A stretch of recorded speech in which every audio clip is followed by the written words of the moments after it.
C'est bon là? Comment les oreilles s'épanouissent-elles? Une promenade radiophonique On devrait mettre une porte comme ça, avec Nilso. sur la cabane. Enfin, si on devait mettre une porte, ce serait ça. Et j'adore ce son de la bruit, du bruit de la porte qui se ferme et que ça fait boum. Ça s'ajuste parfaitement.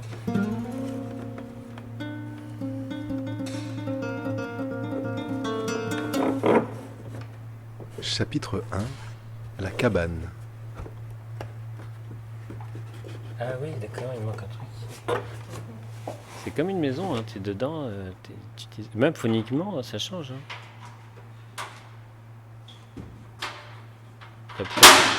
T'as pas la même impression quand tu es dedans que... Enfin, quand tu vas voir les dessins à l'extérieur, quand tu rentres, c'est à côté. Vraiment, tu te sens protégé. Hein. Les dimensions sont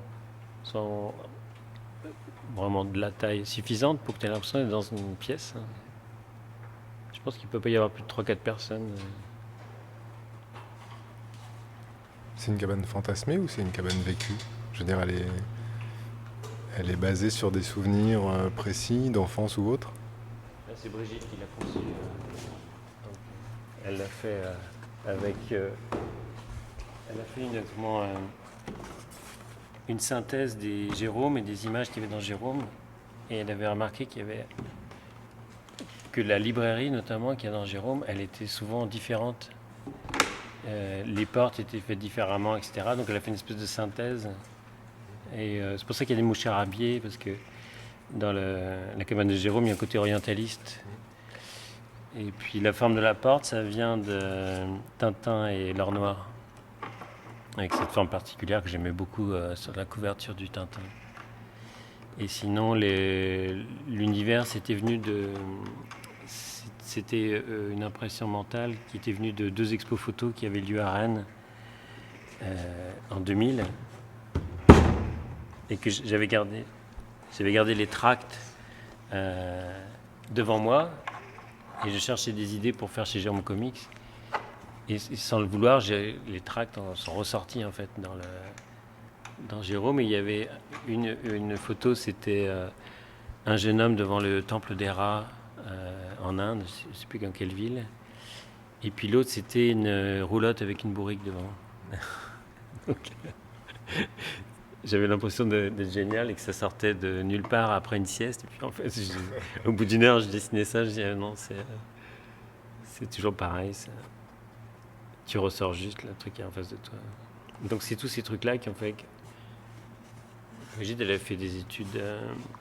je ne sais plus comment on appelle ces gens qui étudient les mots, le texte, la linguistique. Et donc elle savait faire une analyse précise du récit en images.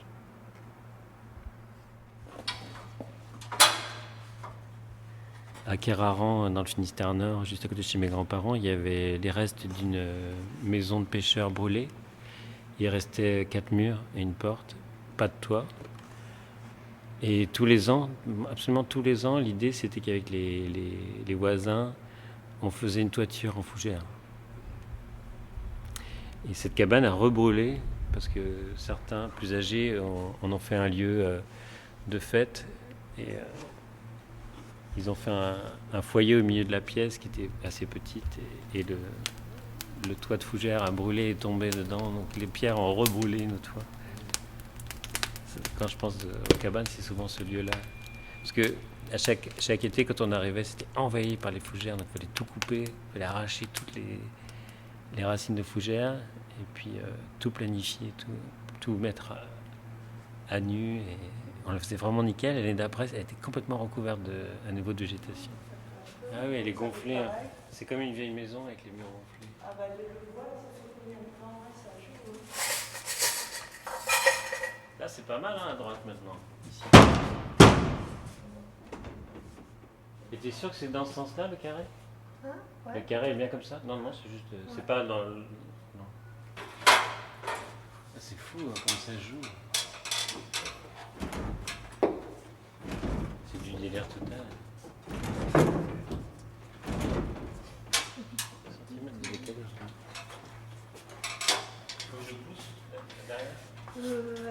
tout à l'heure, on était bien, on va mettre le truc où on est bien.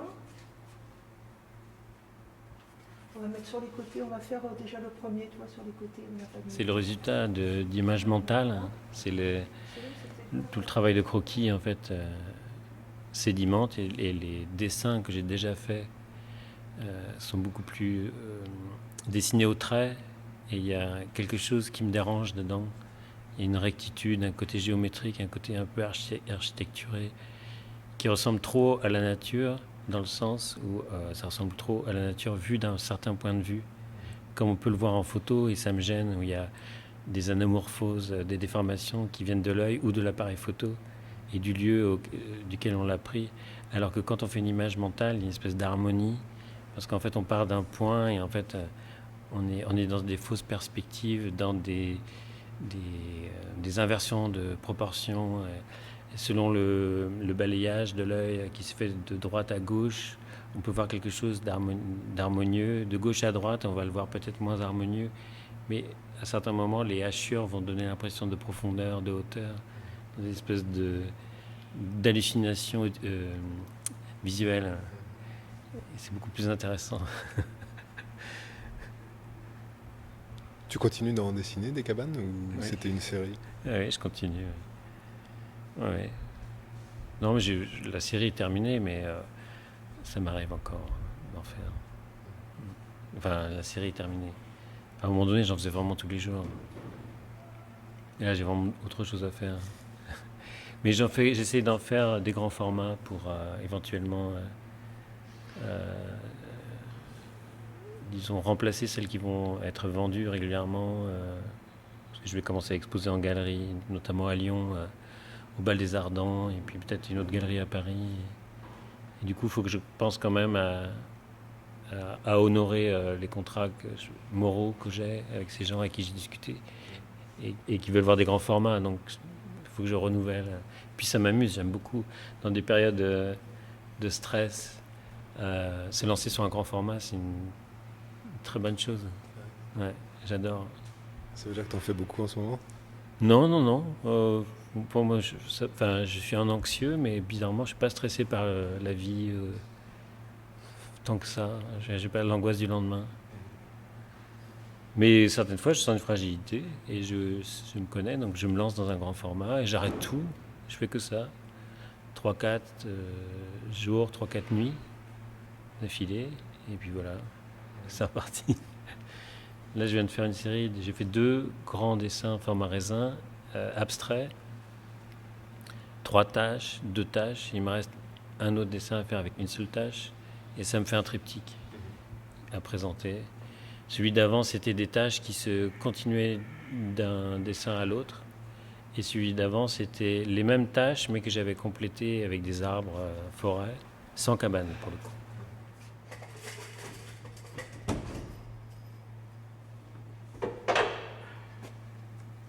Mais les grands dessins, ils sont bien affichés, parce qu'en fait, je peux les faire avec des vieux rotrings pourris qui font du gris, du vrai gris, parce qu'il y a de l'eau mélangée à l'intérieur, ou que la pointe est usée. Et là, pour le coup, je sais que c'est pas fait pour l'impression, donc je gratte, je vois que le rotring, c'est la fin de la cartouche ou quoi. Quand je fais une BD, ça m'agace parce que j'ai besoin d'un vrai noir. Là, je m'en fous complètement. Et au contraire, un rotring un peu pourri, eh ben, ça va m'obliger à faire des mini traits de 2 mm en appuyant, des choses comme ça, et ça génère d'autres motifs. C'est très bien.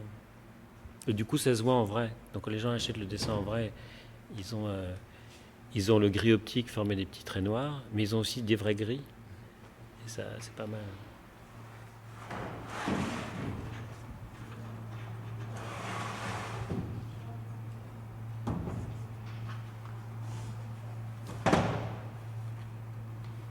Ceux qui vont voir les expos photos vont voir ce que je veux dire.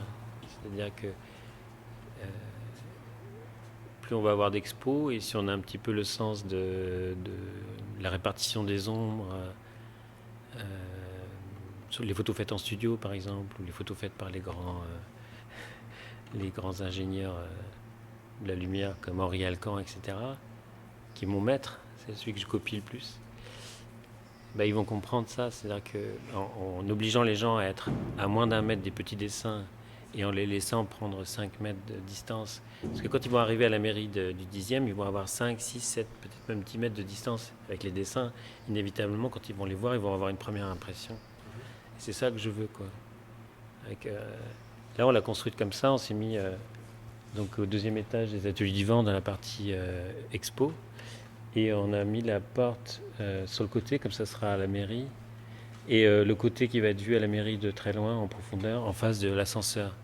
Comme ça, demain matin, quand on va arriver, sans y penser, on va voir ce que ça donne. On va avoir une impression visuelle et on pourra modifier ce qu'il y a frontalement. L'idée, c'est ça, de voir, tiens, qu'est-ce que ça donne? Est-ce que c'est ça que je veux ou pas? C'est un peu comme un exercice circassien. C'est-à-dire, l'idée, c'est de bosser énormément sur le spectacle avant. Il y a tellement de boulot qu'au moment où les gens découvrent ça en arrivant, ça fasse un effet. C'est ça l'idée. C'est que les gens soient saisis du coup.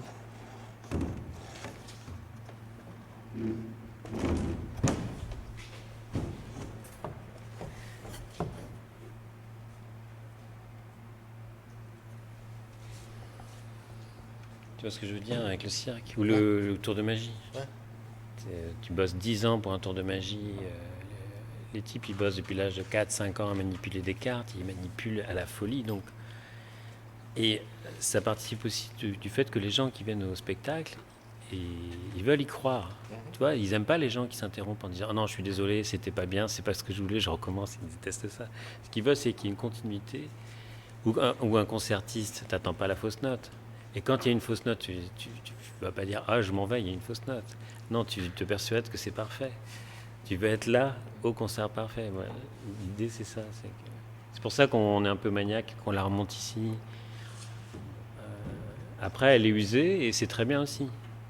Ouais, le fait qu'elle ait été montée et démontée 16 fois, pour 8 expos, c'est ça. Il faut la monter une fois, la redémonter, la remonter sur le lieu d'expo et la redémonter. Donc 8e expo, ça fait 16 fois qu'elle est démontée et remontée pour un truc que Brigitte avait conçu pour une fois.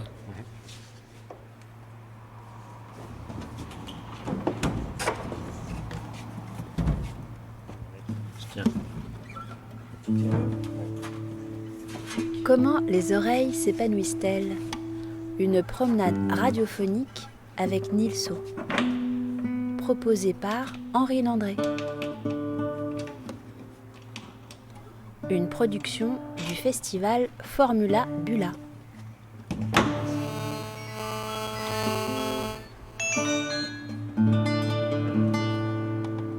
Un enregistrement réalisé aux Ateliers du Vent à Rennes le 14 septembre 2020 avec Nilso et Brigitte Leprêtre.